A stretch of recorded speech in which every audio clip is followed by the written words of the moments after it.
El presidente de Francia, Emmanuel Macron, no descartó un posible envío de tropas a Ucrania en un futuro. Esto en el marco de la reunión de más de una veintena de líderes europeos en París. El Kremlin respondió que esta eventualidad no le conviene a Occidente. El presidente de Estados Unidos afirmó que está al alcance un cese al fuego entre Israel y Hamás tan pronto como el próximo lunes o para el mes de Ramadán, que empieza el 10 o el 11 de marzo.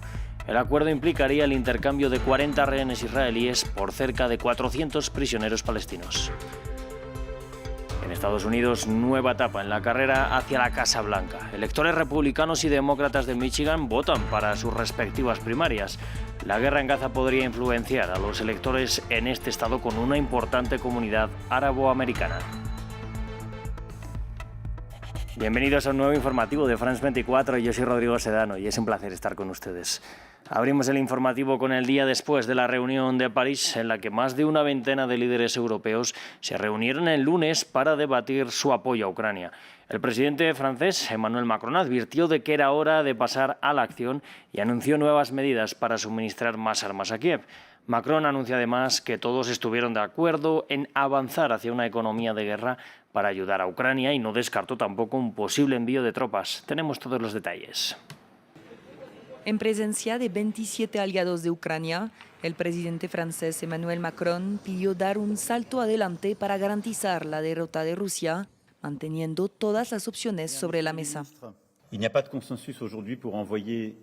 Hoy no hay consenso para enviar tropas terrestres de manera oficial, avalada y sancionada, pero en términos dinámicos no hay que descartar nada. Haremos todo lo necesario para que Rusia no pueda ganar esta guerra. París se compromete a producir más armas y municiones europeas y a crear una nueva coalición que permite a Kiev llevar a cabo ataques en profundidad. Una señal de apoyo europeo, mientras que la ayuda estadounidense sigue bloqueada en la Cámara de Representantes. Consecuencias en el frente: al carecer de municiones suficientes, los ucranianos se ven obligados a responder con moderación a los asaltos rusos. Según Kiev, Ucrania solo ha recibido el 30% del millón de proyectiles prometido por la Unión Europea. El lunes por la noche, una quincena de capitales, entre ellas París y Ámsterdam, se declararon dispuestas a sumarse a una iniciativa lanzada por Praga. La iniciativa checa, que consiste en comprar munición fuera de Europa, supondrá para los Países Bajos un aporte de más de 100 millones de euros, y espero que otros países sigan su ejemplo. Esta ayuda se espera con impaciencia en un momento de gran urgencia en la línea de frente. Desde hace varias semanas, las fuerzas ucranianas retroceden ante la embestida de las tropas rusas, que recientemente capturaron la ciudad fortaleza de Avdiivka. Países europeos y miembros de la OTAN han reaccionado este martes a esas palabras de Macron de las que estábamos hablando, de no descartar el envío de tropas a Ucrania. Alemania y los gobiernos británico, español, húngaro, polaco y checo han rechazado esta opción. Vamos a escuchar al canciller alemán Olaf Scholz. Obviamente discutimos formas de organizar el apoyo una vez más en un muy buen debate. Se discutió y lo que se acordó desde el principio también se aplica para el futuro. Es decir, que no habrá tropas terrestres ni soldados enviados por países europeos o estados de la OTAN en suelo ucraniano. A la polémica ha reaccionado también el Kremlin a través de su portavoz. Moscú advirtió que esta es una eventualidad que no le conviene a Occidente y que entonces un conflicto con la OTAN sería inevitable. Hemos observado que existe una paleta diversa de opiniones sobre este tema. De hecho, no hay consenso. Varios países que participaron en este evento que tuvo lugar en París mantienen una evaluación bastante sobria de los peligros potenciales de tal acción y el peligro potencial de una participación directa en un conflicto a gran escala, de una participación en el campo de batalla. Esto, por supuesto, no redunda en absoluto en interés de estos países. Deben ser conscientes de ello.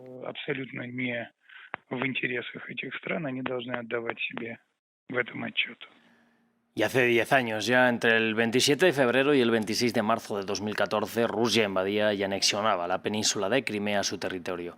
El presidente Volodymyr Zelensky recordó el acontecimiento en el que fuerzas prorrusas tomaron casi sin oposición la península hasta que finalmente fue adherida por Moscú a su territorio mediante un referendo, un acto que desde entonces fue catalogado por Occidente como ilegal. Andrés Triviño tiene el recuento histórico. es considerado como el punto de partida de la actual guerra entre Rusia y Ucrania, además de ser el máximo foco de tensión entre Occidente y Rusia desde el fin de la Guerra Fría. El presidente Volodymyr Zelensky recordó la crisis de hace 10 años en la península de Crimea. Nuestra península fue robada por Rusia. Nuestra Crimea fue invadida por la humillación, el abuso y el miedo. Esta guerra cruel, que ahora se libra contra Ucrania, fue engendrada por el revanchismo ruso. Para finales de 2013, Ucrania vivía momentos tensos con el Euromaidán, una serie de manifestaciones que pedían acercamientos a la Unión Europea y condenaban la corrupción estatal, terminando con la huida del presidente prorruso Viktor Yanukovych, dejando un ambiente propenso para que grupos armados y apoyados por el Kremlin ingresaran silenciosamente a Crimea en febrero de 2014. Poco a poco se militarizaron las carreteras entre Ucrania continental y la península y se pedían pasaportes rusos. El 18 de marzo de 2014, el presidente Putin anunció que Crimea sería parte de Rusia, tras ganar un polémico referéndum con más del 97% de los votos en su apoyo. No crean a quienes los intimidan con Rusia. Gritan que después de Crimea seguirán otras regiones ucranianas. No queremos la desintegración de Ucrania, no queremos. Palabras que fueron incumplidas el 24 de febrero de 2022. Luego de que Rusia iniciara su invasión a gran escala a Ucrania y con la que se estima controla alrededor del 18% de su territorio tras 2 años de guerra. Crimea es clave para el transporte marítimo y la estrategia militar rusa. La península alberga la base naval de Sebastopol y es un punto de conexión entre el oriente y el occidente europeo. La estratégica península fue cedida a Ucrania en 1954 por el entonces líder de la Unión Soviética, Nikita Khrushchev, un movimiento administrativo que décadas después desencadenaría una crisis armada y diplomática entre Rusia, Ucrania y Occidente. Vamos ahora a la Franja de Gaza. Fuentes cercanas a las negociaciones en Qatar y el presidente de Estados Unidos, Joe Biden, barajan la posibilidad de que Israel y Hamás lleguen pronto a un cese al fuego. Según Biden, este podría llegar tan pronto como el próximo lunes o para el mes sagrado del Ramadán, que empezará el 10 o el 11 de marzo. El acuerdo implicaría una tregua de 40 días y el intercambio gradual de 40 rehenes israelíes por cerca de 400 prisioneros palestinos, pero fuentes de Hamás aseguran que las afirmaciones sobre el posible acuerdo son aún prematuras. En campaña y con un helado en la mano, primero Joe Biden anunció un tentativo alto el fuego en Gaza a partir del próximo lunes. Bueno, espero que para el comienzo del fin de semana, al final del fin de semana, mi asesor de seguridad nacional me dice que estamos cerca, aún no hemos terminado. Mi esperanza es que para el próximo lunes tengamos un alto el fuego. Y más tarde, en una entrevista en un programa de televisión nocturno, la esperanza se convirtió en certeza, pero la fecha cambió. El mandatario de 81 años añadió que los israelíes habían dado su acuerdo para no realizar actividades durante el Ramadán con el fin de sacar a los rehenes. Según los medios israelíes, el alto el fuego duraría 6 semanas, implicaría el intercambio de 40 rehenes israelíes por varios cientos de prisioneros palestinos y permitiría que parte de la población gazatí desplazada regresara al norte de la franja. Sin embargo, Israel no ha renunciado a una operación terrestre en Rafah, con un plan de evacuar a los civiles de la zona designada previamente como segura. Es importante entender que sacar a los civiles de un área que va a ser una zona de combate no es algo malo, es algo bueno, y eso es lo que Israel va a hacer. Este plan de evacuación fue presentado al gabinete de guerra israelí el lunes, pero se han hecho públicos pocos detalles. Mientras tanto, representantes de Hamás y de Israel se encuentran esta semana en Qatar para mantener las llamadas conversaciones de proximidad a través de mediadores. Nos vamos ahora hasta Senegal. Allí el presidente Macky Sall anunció una amnistía para todos los actos relacionados con las protestas en el país desde el año 2021 y ratificó que dejará el cargo el 2 de abril. Sall asegura que este es solo un paso más para buscar un consenso que permita convocar nuevas elecciones lo antes posible.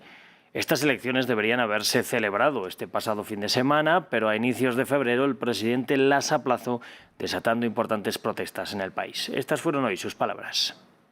En un espíritu de reconciliación nacional, presentaré este miércoles a la Asamblea Nacional en el Consejo de Ministros un proyecto de ley de amnistía general para actos relacionados con manifestaciones políticas que tuvieron lugar entre 2021 y 2024.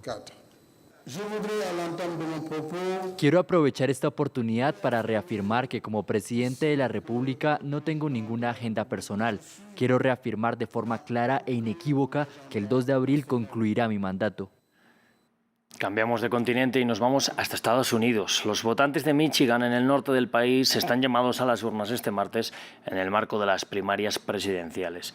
La guerra en Gaza se invita dentro de los temas centrales en este estado, que cuenta con una importante comunidad árabe que en 2020 apoyó a su mayoría a Joe Biden, pero consideran que el presidente no hace todo lo que está a su alcance para detener el conflicto en Gaza.